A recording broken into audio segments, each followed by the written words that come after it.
ناظرین گرامی السلام علیکم ورحمۃ اللہ وبرکاتہ۔ سیدھی بات کے تازہ ترین پرائم ٹائم میں آپ لوگوں کا استقبال ہے۔ ناظرین گرامی، میں انصار عزیز ندوی اس وقت آپ لوگوں کے سامنے کچھ اہم ترین خبریں، کچھ وائرل ویڈیوز اور کچھ تنقیدی تجزیے لے کر کے حاضر ہوا ہوں۔ تفصیلات میں جانے سے پہلے آپ لوگوں سے جو درخواست ہوتی ہے اس پر توجہ کرنے کی اپیل کروں گا۔ ناظرین گرامی، ایک خبر آ رہی ہے جس کے چلتے مختلف حوالہ جات سے اور ایرانی خبر رساں ایجنسی فارس نے بھی اس کا انکشاف کیا ہے کہ گزشتہ ماہ تہران میں جو اسرائیلی حملے ہوئے ہیں، اس دوران ایران کے صدر مسعود پزشکیان بھی زخمی ہوئے تھے۔ یہ حملہ ایران کی اعلیٰ سیکورٹی کونسل کے اجلاس کو نشانہ بنا کر کے کیا گیا تھا۔ ایجنسی کے مطابق 16 جون کو ہونے والے اس حملے میں صدر پزشکیان کی ٹانگ پر معمولی زخم آئے تھے اور اجلاس میں ایران کی تینوں اہم ریاستی طاقتوں کے سربراہان اور اعلیٰ حکومت عہدیدار بھی شریک تھے۔ ایرانی حکام حملے کے فوراً بعد ہنگامی راہداری کے ذریعے عمارت سے نکلنے میں کامیاب ہوئے۔ ایجنسی کے مطابق راہداری پہلے سے ایسی کسی ہنگامی موقع کے لیے تیار کی گئی تھی اور عہدیدار اجلاس کے وقت عمارت کی نچلی منزلوں میں موجود تھے۔ فارس ایجنسی کا کہنا ہے کہ اسرائیل کو اجلاس کی تفصیلات تک درست رسائی حاصل ہونا ممکنہ داخلی جاسوسی کی طرف اشارہ کرتا ہے، جس پر ایرانی حکام نے باضابطہ تحقیقات شروع کر دی ہے۔ رپورٹ میں یہ بھی انکشاف کیا گیا ہے کہ حملے کی منصوبہ بندی اس انداز میں کی گئی تھی کہ حزب اللہ کے سابق سربراہ حسن نصر اللہ کے خلاف ہونے والی یہ کارروائی سے مشابہ ہو۔ حملے کے دوران 6 بم یا میزائل داغے گئے تھے، جن کا ہدف عمارت کی داخلی و خارجی راہداریاں تھیں تاکہ فرار کے راستے مسدود کیے جا سکے اور اندر موجود افراد کو ہوا کی فراہمی منقطع ہو جائے۔ دھماکوں کے بعد عمارت میں بجلی بھی منقطع ہو گئی، تاہم اہلکار ایمرجنسی راستے سے نکلنے میں کامیاب ہوئے۔ ایرانی صدر پزشکیان نے گزشتہ ہفتے ایرانی صحافی ٹکر کارلسن کو دیے گئے ایک انٹرویو میں الزام لگایا تھا کہ اسرائیل نے انہیں قتل کرنے کی کوشش کی۔ ان کا کہنا تھا کہ انہوں نے کوشش کی، ہاں اس سمت میں قدم اٹھایا، لیکن ناکام رہے۔ انہوں نے مزید کہا کہ امریکہ نہیں بلکہ اسرائیل تھا جو میرے قتل کی کوشش کے پیچھے تھا۔ میں ایک اہم اجلاس میں تھا، جس علاقے میں ہم موجود تھے اسی کو نشانہ بنایا گیا۔ صدر پزشکیان نے کہا کہ میں اپنی قوم کی خود مختاری کی دفاع میں جان قربان کرنے سے نہیں ڈرتا۔ اگر میری قربانی علاقے میں امن لا سکتی ہے تو میں اس کے لیے تیار ہوں، لیکن سوال یہ ہے کہ کیا اس سے واقعی امن آئے گا؟ ناظرین گرامی، آپ اس بات سے اندازہ لگا سکتے ہیں کہ حالت جنگ میں جو بڑے بڑے صدور کا صدر کے عہدے پر فائز اور اہم ترین عہدوں پر فائز لوگوں کی میٹنگیں ہوتی ہیں تو وہ کس قدر گپت رکھی جاتی ہیں، خفیہ رکھی جاتی ہیں، اور کس طرح میڈیا سے دوریاں ہوتی ہیں، اور سب سے بھروسہ مند لوگوں کو اس بات کا جو ہے علم ہوتا ہے۔ لیکن اس کے باوجود اگر یہ خبر باہر جاتی ہے، موساد کے جاسوسوں کو لگتی ہے اور اسرائیل کو لگتی ہے، تو ایران کے اندرونی صفوں میں اسرائیل کی جاسوسی کا قد کس قدر بڑا ہوا ہے اور اس کی پہنچ کہاں کہاں تک ہے، اس کا ہم اندازہ بھی نہیں لگا سکتے۔ وہ کبھی بھی کسی بھی وقت کہیں بھی کسی کو بھی خرید کر کے اپنا جاسوس بنا سکتا ہے۔ یہی وجہ ہے کہ اس جنگ کے ختم ہونے کے بعد کئی اخبارات نے لکھا ایران کو جو سب سے بڑا نقصان پہنچا ہے وہ پہلی صف کے جاسوسوں کی وجہ سے پہنچا ہے، اور اب تک ٹارگٹ کلنگ بھی جتنی ہوئی ہے سب اندرونی جاسوسوں کی وجہ سے ہوئی ہے۔ اگر یہاں تک ان کی رسائی نہیں ہوتی تو اسرائیل کبھی بھی جو ہے ایران سے ٹکر لینے کا نہیں سوچتا۔ آپ اندازہ لگائیں ناظرین گرامی کہ کس قدر بڑا نقصان یہ منافق اور اپنی ہی قوم کے لوگ اپنے ہی ملک کو دیتے ہیں۔ دوسری خبر، اسرائیلی بستیوں میں تشدد کے بڑھتے معاملوں کے درمیان ایک واقعہ پیش آیا، آپ جانتے ہیں، اور وہ ہے امریکہ سمیت کہ کس طرح سے ظالم صہیونی درندے اور یہ جہنمی خنزیریں کس طرح سے تکلیف پہنچاتے ہیں عام عوام کو۔ فلوریڈا سے تعلق رکھنے والا ایک باشندہ 20 سالہ امریکی شہری سیف اللہ موسلیٹ کا اسرائیلی بستی کے لوگوں کے ذریعے ویسٹ بینک میں پیٹ پیٹ کر قتل کر دیا گیا ہے۔ اب ان کا کنبہ امریکی حکومت سے معاملے کی آزادانہ جانچ اور انصاف کا مطالبہ کر رہا ہے۔ سیف اللہ کے کنبے کا کہنا ہے کہ وہ ایک رحم دل، محنتی اور خوابوں کو پورا کرنے والا حوصلہ مند نوجوان تھا۔ غمزدہ کنبے نے اپنے بیان میں کہا کہ ایک ناقابل تصور سانحہ اور ناانصافی ہے جسے کوئی بھی کنبہ جھیلنا نہیں چاہتا۔ ہم مطالبہ کرتے ہیں کہ امریکہ اس واقعے کی فوری آزادانہ جانچ کرے، قصورواروں کو سزا دلائے۔ کنبے کے لوگوں نے بتایا کہ سیف کو اسرائیلی بستی والوں نے تقریباً 3 گھنٹے تک گھیر کر پیٹا۔ اس دوران میڈیکلز پر بھی حملہ کیا گیا جو انہیں بچانے کے لیے پہنچے تھے۔ تو ناظرین گرامی، آپ اندازہ لگائیں، جو امریکہ یہ کہہ کر کہ جو ہے باقاعدہ سپورٹ کرتا ہے اسرائیل کا کہ فلسطینی اور حماس کے نام پر ظلم کرنا جو ہے جائز ہے، اب اس کے ہی باشندوں کو یہ ظالم درندے جو ہے وہ نشانہ بنا رہے ہیں۔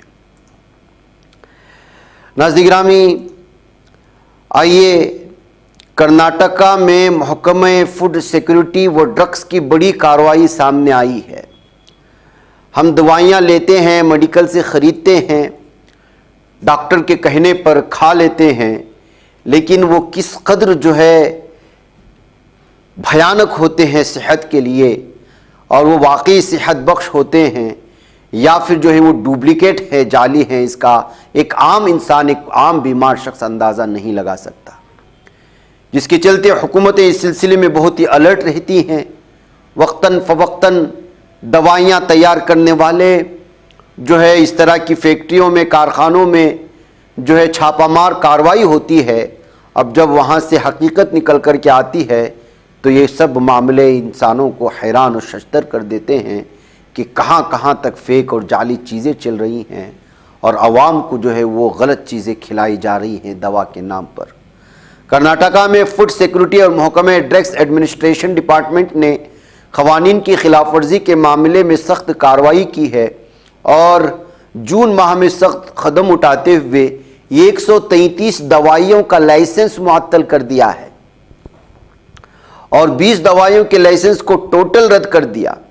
یہ قدم ان دکانوں اور کمپنیوں کے خلاف اٹھایا گیا ہے جنہوں نے ڈرگس اینڈ کاسمیٹکس ایکٹ 1940 کے تحت قوانین کی خلاف ورزی کی تھی۔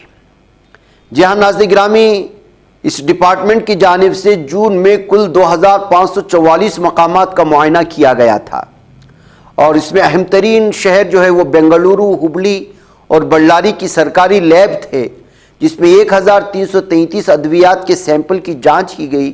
ان میں سے 1292 سیمپل درست پائے گئے، جبکہ 41 سیمپل خراب معیار کے نکلے۔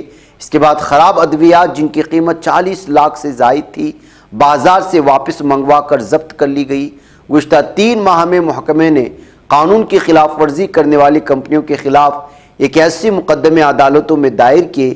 اس کے لیے پوری ریاست میں 122 بلڈ سینٹرز کی جانچ کی گئی، 44 سینٹرز کو نوٹس جاری کیا گیا، 80 سینٹرز کو اصلاح کرنے کی ہدایت دی گئی ہے۔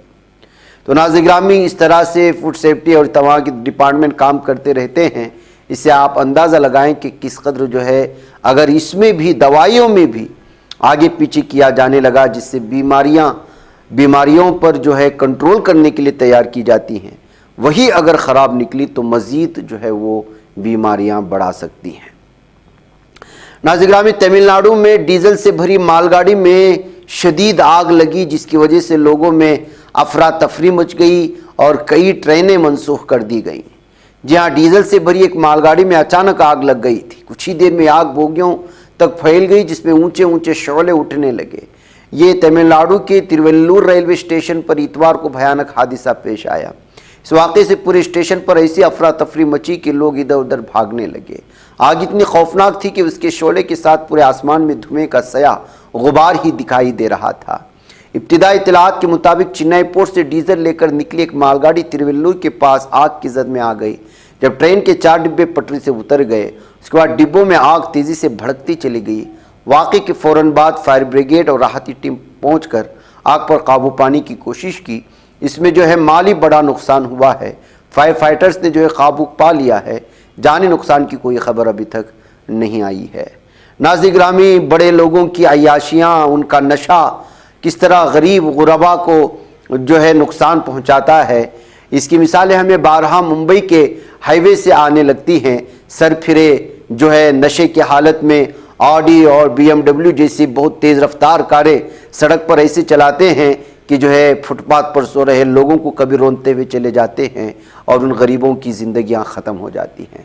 اب ایسا ہی معاملہ پیش آیا ہے دہلی کے وسنت وہار میں۔ ایک آڈی کار نے فٹ پاتھ پر سو رہے 5 لوگوں کو کچل دیا ہے۔ نشے کی حالت میں ڈرائیور کو گرفتار کر لیا گیا ہے۔ جی ہاں، ایک رپورٹ کے مطابق حادثے میں زخمی ہونے والے لوگوں کی شناخت جو ہے لادھی، ان کی بیٹی بملا، شوہر سابامی اور رام چندر اور اس کی اہلیہ نارائنی کے طور پر ہوئی ہے۔ سبھی زخمی راجستھان کے رہنے والے ہیں۔ فی الحال دہلی میں مزدوری کر کے اپنی روزی روٹی کا انتظام کر کے جہاں جگہ ملی وہیں آرام کرتے تھے۔ یہ حادثہ منگل کی دیر رات 1:45 پر شیوا کیمپ کے سامنے پیش آیا ہے۔ اب جا کر کی اس کی ساری تفصیلات سامنے لائی جا رہی ہیں۔ سفید رنگ کی آڈی کار تیز رفتار سے آئی، ایک کے بعد ایک 5 لوگوں کو روکتے ہوئے نکل گئی۔ شخص نے بتایا کہ حادثے کی اطلاع مقامی لوگوں نے فوراً پولیس کو دی تو کار ڈرائیور مبینہ طور پر نشے کی حالت میں نظر آ رہا تھا۔ کچھ دیر بعد پولیس بھی جائے حادثے پر پہنچ گئی تھی۔ تو ناظرین گرامی، اس طرح دولت کا نشہ آڈی کار کس طرح کے لوگ رکھتے ہیں آپ ہی جانتے ہیں، مہنگی کار مانی جاتی ہے بھارت میں، اور اس طرح کی تیز رفتار کار اگر کوئی نشے میں چلائے گا تو کس طرح کنٹرول کر پائے گا۔ ناظرین گرامی، بھارت میں ہندو مسلمان اور یہ ساری چیزیں کبھی ختم نہیں ہوگی۔ ختم ہونے کے لیے یہاں کا سسٹم بھی اور یہاں کی سیاستدان بھی نہیں، ہر موقع پر فائدہ اٹھائیں گے۔ اتر پردیش اور اتراکھنڈ حکومتوں کی طرف سے کانوڑ یاترا کے راستے پر کھانے کی دکانوں ڈھابوں کو اپنے مالکان کی تفصیلات QR کوڈز کے ذریعے ظاہر کرنے کی ہدایت کے خلاف سپریم کورٹ میں ایک عرضی داخل کر دی گئی ہے۔ پہلے نیم پلیٹ لگتے تھے، اب QR کوڈ بھی چاہیے۔ اب بتائیے، درخواست گزار پروفیسر اپوروانند نے دعویٰ کیا کہ اس ہدایت کا مقصد دکانداروں کو مذہبی بنیاد پر پروفائل کرنا ہے، جو کہ سپریم کورٹ کی گزشتہ سال کے عبور حکم کے خلاف ہے۔ درخواست میں استدلال کیا گیا کہ QR کوڈ کو ظاہر کرنے کا حکم دکانداروں اور ملازمین کی شناخت کو عام کرنے پر مجبور کرتا ہے۔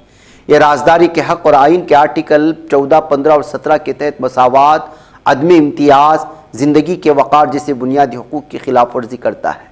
درخواست گزار نے اس ہدایت کو منسوخ کرنے اور تمام متعلقہ احکامات پر روک لگانے کا مطالبہ کیا ہے۔ تو ناظرین گرامی، کانوڑ یاترائیں اور اس طرح کی چیزیں جب کبھی بھی نکلتی ہیں تو آپ اندازہ لگائیں ہندوتوا تنظیمیں اس کا بھرپور استعمال کر کے صورتحال بے قابو کرنے کی کوشش ہوتی ہے۔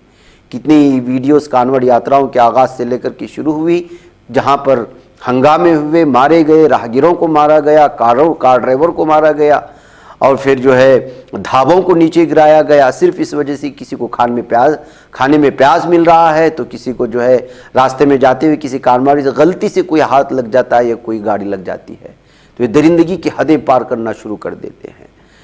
ناظرین گرامی، اسی درمیان میں ایک بریلی سی ویڈیو آ جاتی ہے۔ شاہ نوری مسجد کے سامنے مسلمانوں نے کانوڑ یاتریوں کا استقبال پھول مالاؤں سے کر دیا۔ یہ وہی نوری مسجد ہے ناظرین گرامی جو گزشتہ سال یہاں پر سٹون پیلٹنگ ہوئی تھی، پتھراؤ ہوا تھا کانوڑ یاترا کے درمیان میں، تو پھر اس کے بعد جو یہاں لاٹھی چارج وغیرہ کی گئی تھی، صورتحال بہت بھیانک بنی تھی گزشتہ سال، تو اس سال اس یادداشت کو پھر بھیانک بنایا جائے، اس وجہ سے مسلمانوں نے ایک قدم آگے بڑھاتے ہوئے کانوڑ یاتریوں کو جو ہے پھول مالا کے ذریعے استقبال کرتے ہوئے پھر ان کو آگے بڑھنے دیا گیا۔ ایک طرف اس طرح کی صورتحال بنانے کی کوششیں ہو رہی ہیں، دوسری جانب ہندوتوا تنظیمیں کس طرح سے حالات بے قابو کرنے کی کوشش کرتے ہیں یہ آپ بہتر انداز میں جانتے ہیں۔ ناظرین گرامی، ایک بار پھر بھوپال میں لو جہاد کے نام پر دو گروپوں کے درمیان میں جو ہے چاقو زنی ہونے کی خبریں سامنے آ رہی ہیں۔ جی ہاں ناظرین گرامی، بتایا جاتا ہے کہ سنجے مور نامی ایک شخص کو جو ہے ایک لڑکے نے چاقو گھونپ کر کے زخمی کر دیا۔ دراصل یہ معاملہ پیش آیا تھا 10 جولائی کو گووند پورا پولیس اسٹیشن میں جو ہے اس وقت یہ معاملہ درج کر لیا گیا ہے۔ امبیڈکر میدان میں جو ہے سنجے پہنچا تھا، اس نے فیضان نامی ایک شخص پر الزام لگایا کہ اس کے ساتھ جو لڑکی بیٹھی ہوئی ہے وہ ہندو ہے، اور اپنے دوست یاروں کو جمع کر کے فیضان کے ساتھ جو ہے وہ لڑنے لگا، تو وہیں پر فیضان کے دوست و احباب بھی موجود تھے۔ پھر بات اسی طرح سے جو ہے وہ آرگیومنٹ میں بدل گئی اور پھر تو میں ہوئی. پھر فیضان نے چاقو نکالا اور جو ہے وہ گھونپ دیا. پھر اس کے بعد پولیس پہنچی اور اس وقت ایک دوسرے پر جو ہے حملہ کرنے کے معاملات درج کیے گئے ہیں. صورتحال ناظرین گرامی میڈیا کی وجہ سے اب دوستی یاری والا معاملہ بھی جو ہے وہ بہت بری طرح سے پھنس چکا ہے. اب کوئی ہندو لڑکی سے مسلمان صرف ایسے ہی بات کر لیتا ہے تو بھی اس کو لو جہاد سے جوڑ دیا جاتا ہے. اور اپوزٹ میں بھی ایسی صورتحال بنی ہوئی ہے کیونکہ میڈیا نے اس سلسلے میں اس قدر مرچ مسالہ لگا کر کے پوری دنیا کے سامنے اور بالی ووڈ کی فلموں نے ایسی چیزیں پیش کر دی ہیں کہ اس وقت جو ہے جو ایک پلیٹ میں کھاتے تھے وہ دونوں مذاہب کے لوگ دوست یار جو ہے بہت دور ہوتے چلے جا رہے ہیں، جو بہت ہی بھیانک تصویر اس وقت بھارت کی پیش کی جا رہی ہے. ناظرین گرامی مجھے یہاں پر اجازت دیں، انشاءاللہ پھر اگلی خبروں کو اگلے پرائم ٹائم میں آپ کے سامنے رکھوں گا. السلام علیکم ورحمۃ اللہ وبرکاتہ. یہ بچ پاتا ہے کوئی صحافی کی نگاہوں سے، ملاتا ہے یہ لوگوں کو محبت کی پناہوں سے.